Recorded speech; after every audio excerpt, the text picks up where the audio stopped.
என்னங்க பெரிய பணம் வேணுங்கிற அளவுக்கு பார்த்தாச்சு.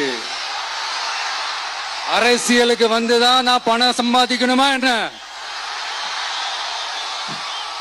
அதுக்கு கொஞ்சம் கூட அவசியமே இல்லை.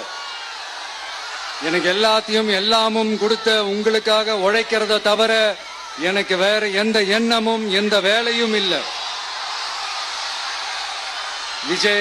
விஜய் அண்ணா, விஜய் தம்பி, விஜய் தம்பி, நம்ம விஜய் நம்ம விஜய்னு என்னடா இந்த விஜய் தனியாளா இருப்பான்னு பார்த்தா எப்ப பாரு மக்கள் கடலாவே இருக்கிறானேன்ட்டு இந்த எதிரிகளுக்கெல்லாம் தெரிஞ்சவன நம்மளை பத்தி கண்ணாபின்னான்னு பேச ஆரம்பிச்சிருக்கிறாங்க. அதாவது நான் மரியாதையா பேசினா கூட அதை தவறா எடுத்துக்கிறாங்கன்னா பாத்துக்கங்களேன். அதனால யார் என்ன சொன்னாலும் அறிஞர் அண்ணா அவர்கள் சொன்ன அந்த பஞ்சு தான், வாழ்க வசவாளர்கள் அப்படின்னு சொல்லிட்டு போயிட்டே இருக்க வேண்டியதுதான்.